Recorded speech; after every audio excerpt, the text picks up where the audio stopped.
In this video, we're going to be unboxing the Finger Dance foldable full-size 88 key keyboard. Let's get started.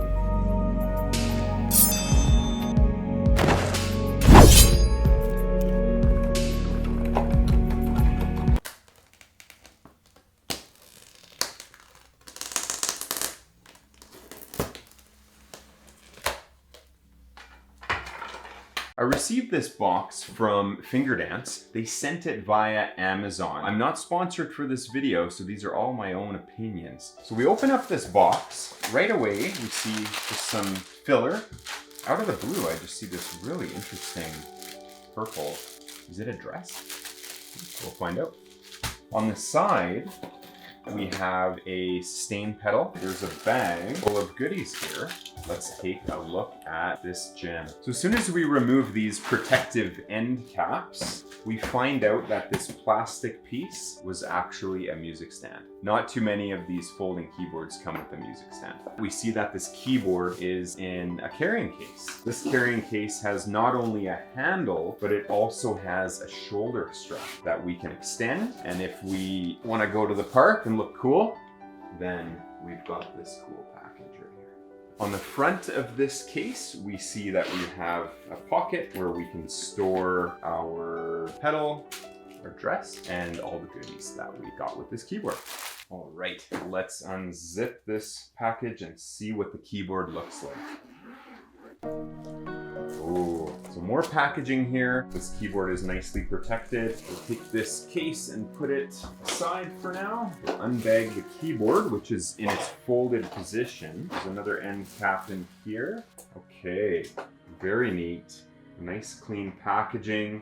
The keys have a really unique texture to them as well, trying to replicate wood grains, both on the black keys and on the white keys. First thing I notice is very simple user interface. 4 rubberized buttons for some of the features, a rubberized power button, and then we also have this turning knob that also acts as a button in addition to all the other buttons we have. What that will do is minimize the amount of buttons that this keyboard has to have on the face. On the back of this keyboard, we have 4 circular ports, 1/4-inch jacks, and then a USB-C port. The first one is for the sustain pedal, then we have an MP3 one, we have a microphone jack, and a headphone jack. The USB-C is what we're going to be using to play around with the MIDI features. On the other side, we have the logo for Finger Dance, as well as nicely written text here. On the back side, there's a clip that will snap in place and that will hold the keyboard together. On the front side, there's a bit of a weak point. So in this baggie of goodies, we're gonna find an actual clip that holds this together. Speaking of the baggie of goodies, let's see what we have here. First off, I have a hair clip. Oh, that didn't work. This is actually meant for your music book, so you can pin your sheet music together and your book will stay open. We have our USB-C to standard USB port. There's a pair of headphones here. Now these are independent for each ear, so you don't have a clunky headset that you have to deal with. This is our power adapter for the USB-C cable. We have a sheet with stickers of all the notes in treble and the bass clef. I'm not seeing any bass clef or treble clef now that I look at it, so I'm not too sure what this is, but it does have pretty much all of the notes that you would notate for piano. So I'm guessing you could potentially stick this on the keys. Big no-no, don't ever do that. One of my biggest pet peeves is stickers on the keys. I think it's one of the worst ways to learn how to play keyboard. Please don't ever do that. After sales service form. And last but not least, the electronic piano manual with all the functions. So we're gonna go through this one by one and figure out what this keyboard really does. And what I happened to magically grab when I pulled that out, the connector for the front of this keyboard. Now we have a solid keyboard. Yeah, it feels like one piece. This is actually quite nice. So some of the basic specs of this keyboard, weight-wise, in the box with all of the products, we had about 5.5 kilograms of weight, which is just about 12 pounds or so. This keyboard alone, with the battery inside, is around 8 pounds, so under 4 kilograms. So you know what? I'm really curious about what this little fancy purple thing is. So let's open this up. Oh, it's not a dress. It is a dust cover for the keyboard. But you never know, it might come in handy one day. We're gonna fire up this keyboard and play around with the functionality. That button's so satisfying. Here we go, ready? What is going on with the keys? They're so stiff. They're taped.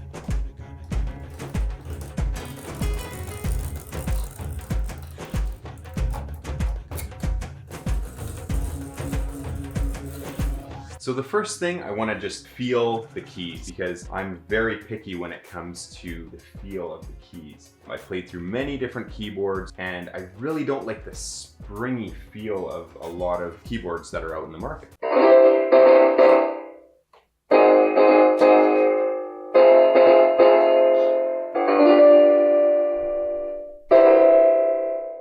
It's not too bad. It does have a springy feel, but it has like a semi-sponginess to it as well. So it gives that resistance. I almost want it to be a bit of a workout for my fingers. The length of this keyboard, when it's in its open position, is about 128 centimeters. That's about 49 inches. And half of that, obviously, when we fold it up. The thickness right now is gonna be about 5 centimeters. And when we fold it up, it's gonna be about 12, just because there's a hinge there and it creates a little space in between.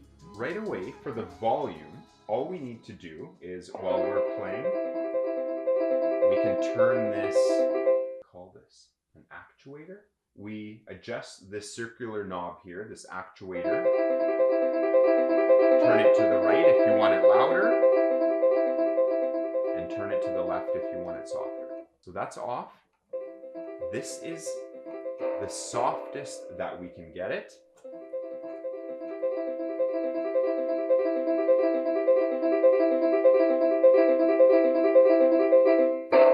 And that's the loudest volume that we can get it to. So some of the basic features that this keyboard has, we've got Bluetooth functionality. We have 128 different tones that we can play with on this keyboard. We have 128 different rhythms. There are 21 demo songs with this keyboard that we can play with. There's a split mode. Battery is a lithium polymer 1750 milliamp hour. It takes about 10 hours to charge the keyboard. They recommend not playing while it's charging, but you will get 4 hours of playing time after it's fully charged. Let's start playing around with these features. We take a look at the manual. First thing we see here is our volume knob. Now that's simply just turning left and right. They call it an encoder. Okay. So in the manual, we have the circular knob. They call it an encoder. This encoder, when you press and press again, we can start and stop some of the functionality. So the first thing we have when we press, we start up the rhythm function. So we can start up some of these rhythms and actually play along.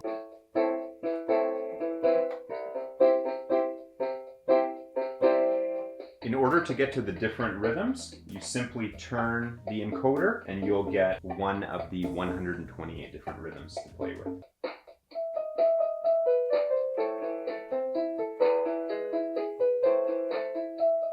That definitely doesn't work with that rhythm. The rhythms will be at a standard tempo, which is the speed at which they are playing. So in order to speed those up or slow them down, so we press and hold the encoder button, and now it'll give us one of the different features. So instead of having all of these different buttons, right off the bat, we're at tempo, we simply hold this button and then it will allow us to access these different features. So right now we're at tempo and it's at 80 beats per minute. So if I want to speed this up, I'm in the tempo feature, I press this encoder button one more time, and now I can change this. So I've moved it up to 100, for example. I'll press it again, and now this is actuated. Press that again to turn that off. The next feature in this encoder wheel, we're gonna press and hold. We're at tempo, we're gonna turn, and we're gonna get it to the next feature. So now we're at pitch. For pitch, what this means is, well, number one, I have to get rid of the rhythm. Double click and click again to get rid of that feature. Press and hold the encoder. Now we can access those different features. I'm in tempo, I'm gonna move it over to pitch. And what pitch means is the sound of something. The sound of the pitch of my voice, for example, is this. Now, if I increase that, now it's this. So we're gonna do the same with our keyboard. Another word for that is called transposition. So we press the encoder feature. So this is what an E sounds like. Now I shifted it up, what is called a half tone, a semitone. And I shifted it up again. So you can hear that it's sounding higher, but I'm playing the same key all the time. Now I'm gonna bring it back down to 0. Press that again, and now let's go to the next feature. Okay, the next feature that we have in the encoder button here is the split. It says split off, meaning the keyboard goes from low to high. If I activate this, so I press the encoder button, I turn the wheel, now it's on, I press it again to activate it. Now what happens is both halves of this keyboard are going to be identical. So if you want to do a duet where you don't want one person playing super low and the other person playing super high, then it will actuate kind of a mid-range sound for both halves. The next feature with this encoder wheel button is the chord. Right now it's off. I'm going to click, turn the wheel. Now it's chord single. I'm going to press that and actuate it, activate it. I'm going to get back to the main screen, double click. I'm going to do a single click, and now I've got the rhythms.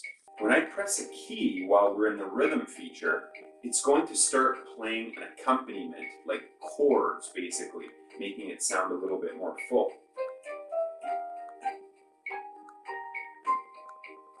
Now the key is you got to figure out what key you're in while you're playing with this. But I press an E.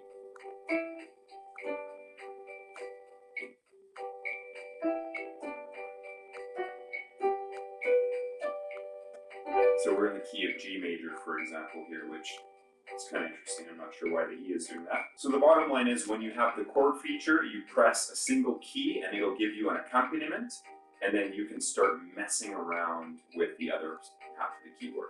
And we're going to go on to the next feature here, which is learn. So there's a learn mode. It's off.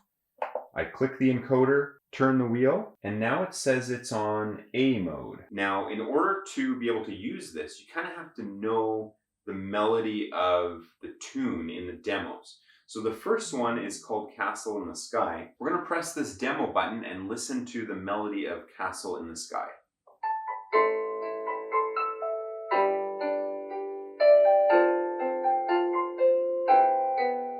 So we have this melody.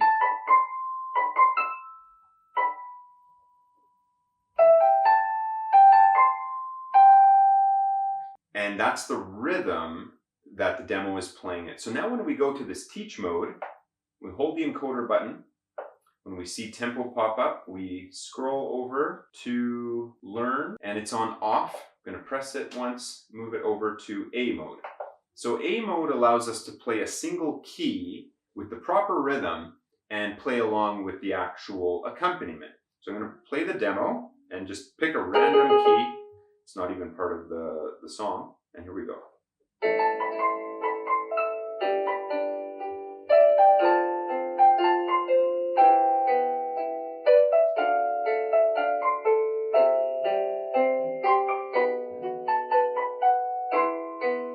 That didn't match. Something like that. So when you know the rhythm, then you basically just tap it away on a single key and it'll play along with the accompaniment, so the left hand part. Now if we go back to that feature, The learn mode, I'm going to activate it. I'm going to turn it to B. Activate. So here we actually have to play the correct keys in the correct rhythm as well. It won't let you play any other keys while you're playing. Well, you will be able to play them, but it won't make any sound. So this one's a lot more challenging. You really have to know the tune.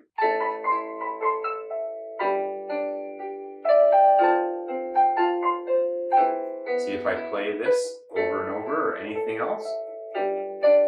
Oh, I happen to hit one of the keys that is in the melody. It won't play anything else other than the ones you're supposed to play. So that is a really cool feature. It's really good to have some sheet music too, which is not provided here. So I did a quick Google search and it looks like the only way to get the sheet music for this is you have to buy it. So next on the list, let's see what we have here. We press the encoder button.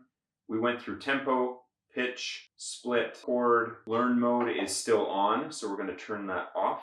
And after, we go to sustain. Now, why would it have a sustain feature? We need a pedal for that, no? Well, what if you don't want to be pressing this pedal with your foot? We can activate the sustain feature. And now when you play,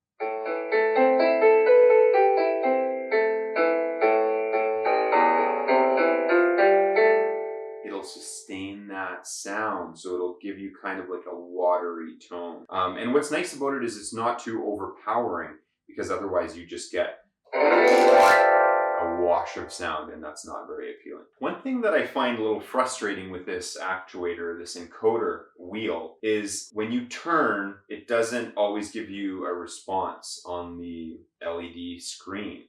So sometimes it takes a few turns to get it to actually work. The next feature with the encoder button is the vibrato feature. Vibrato means to vibrate. Where do you ever see that? Usually singers will do that when they're holding a long note. They'll do a little vibrate with that. You can also get that in some other instruments like guitar, where you kind of shake the string when you're playing a tone. On the piano, you can't really do that. So the only way to do it is using some sort of feature like that. So I have it engaged. You notice you get this kind of wonky, wavy sound. So what would you want to play with this? Well, probably some sort of like honky-tonk music or ragtime. I think that would really go with it. Okay, so we're going to turn this vibrato off. See, I turned this wheel like 3 or 4 times and it didn't change yet. So that is a little bit frustrating. It is nice that there are so few buttons on this keyboard for the look of it, but in terms of practicality, sometimes it's just nice to be able to push one button and you don't have to deal with double taps, holding, turning the wheel. It's really a personal preference. But you know what? I personally love the look of it. I would almost sacrifice having all those buttons just to be able to push a few extra times. So it really depends on your personal preference. Next, we have the drum kit. This is off. If I turn it on and activate it, now when I press a key, it's not going to give me a piano tone, it's going to give me a drum tone. So you can find a couple different ones that you really like and create a beat for yourself. We press and hold this record play button, record is on.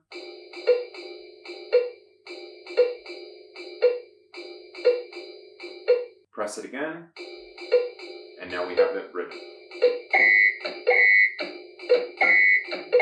So now if I don't want Drumkit anymore, I'm going to have to go into the encoder button, go all the way over to Drumkit, and turn it off. Okay, now it's off. I can play this again.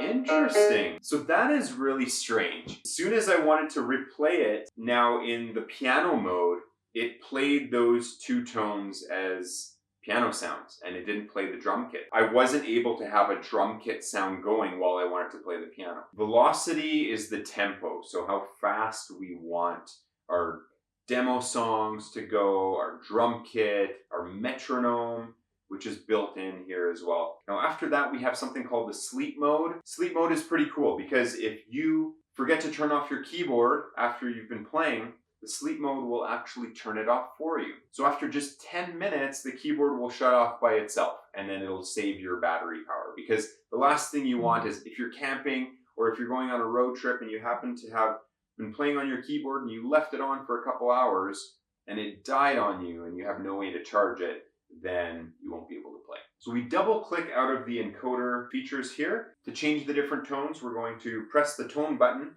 and turn the encoder wheel. So now I've got electric piano, press and hold the tone, turn the wheel. So you do need two hands for this, unfortunately. You can't do this single-handed. We have that honky-tonk piano with a little bit of a buzz to it. The Rode. Harpsichord.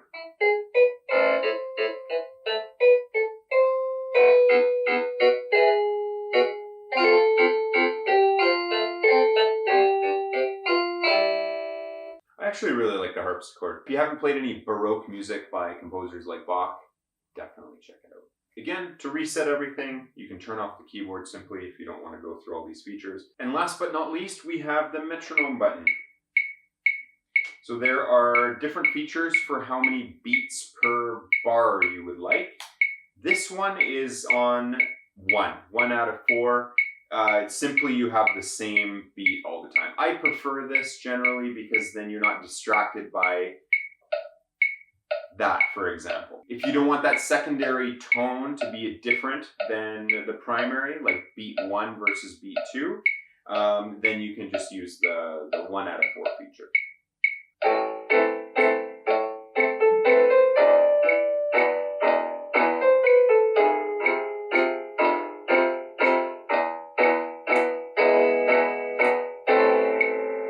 And last but not least, 4 beats per bar.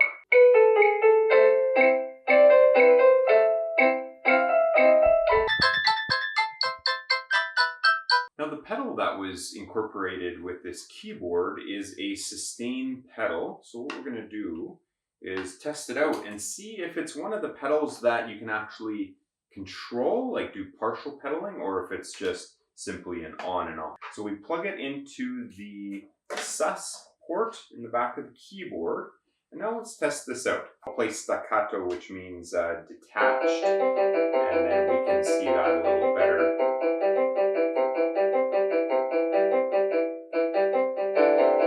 Okay, so I had to go right down to the bottom to get this pedal to work. On or off, binary.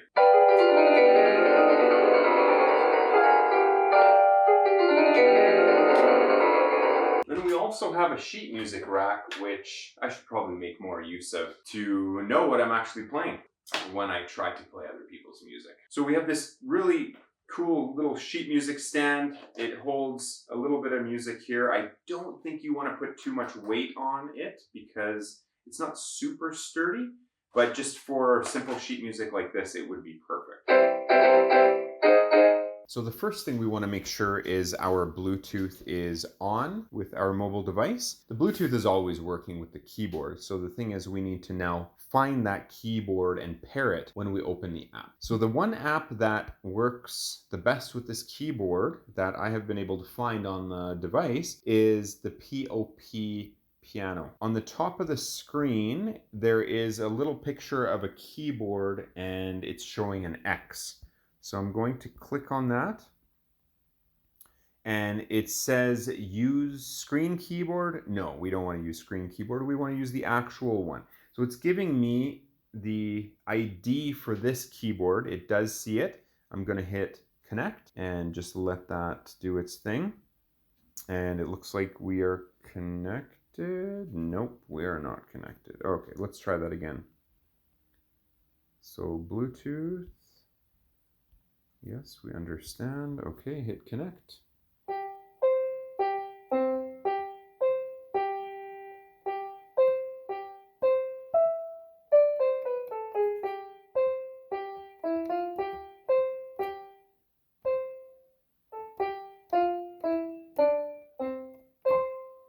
And still not connected. Oh my goodness.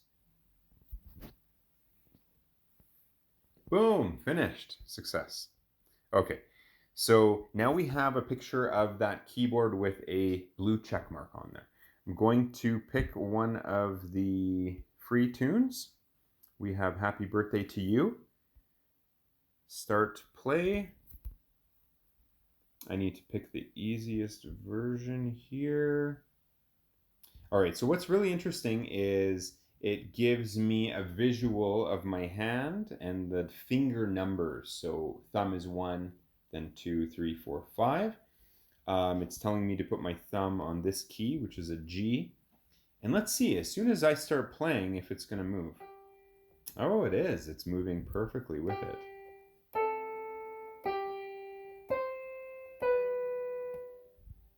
And my keyboard is actually playing the accompaniment with it, which is the left-hand part. It's not always a left-hand part, by the way, but in this case it is. And depending on how long that bar is, I need to hold my finger down on that key.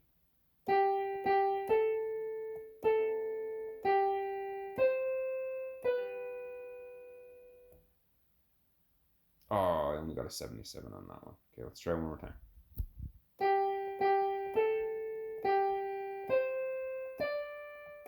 Oh, 29? Come on. I'll do it my way.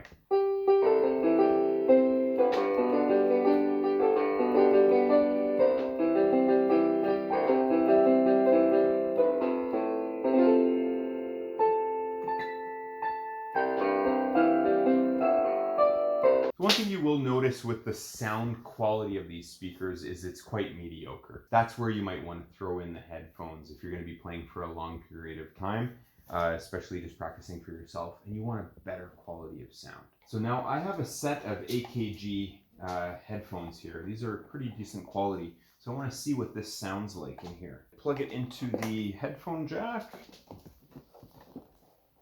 Yeah, the quality is definitely a lot cleaner. I'm relying on the speakers here as opposed to the ones built in the keyboard.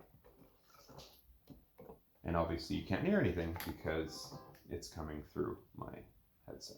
So the next thing we can do is connect this keyboard via our USB-C cable using a MIDI functionality to our keyboard. Now I have a program called Synthesia, which is what I use to do the falling bars or the rising bars in the tutorials. So now having it connected to my computer, I can actually play and it will do the bars for me. What if I want to do something opposite? I can actually load a tune onto here.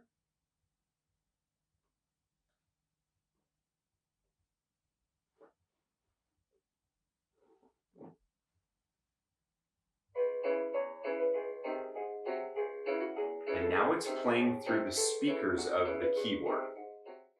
So this has been my unboxing and review of the Finger Dance folding full-size 88-key electric piano. Some of the things that I really liked about it are the cleanliness of the user interface. Not too many buttons. You have that encoder wheel that you get to utilize multiple different features in this keyboard. There's a long battery life on this keyboard. You do have to charge it for a good 10 hours, so you'll want to do that overnight. But once it's charged, you can play for quite a few hours. What I did like about the feel of the keys is they have the texture on them. Now, they went a little bit overboard in terms of accenting that texture. And what happens then is you get a slippery feel when playing. So that can kind of minimize accuracy. The feel of pressing the keys was nice. There's good resistance. It felt a little springy and a little foamy compared to, obviously, an acoustic piano. But at the same time, it gives that resistance. Get a little bit of a workout when you are practicing. What's really cool about this keyboard is it folds in half. So you don't need to be carrying a full-size keyboard around, which we've done in a previous review. This keyboard is jam-packed full of rhythms and tones and different teaching features. It can be a little bit overwhelming, to be honest,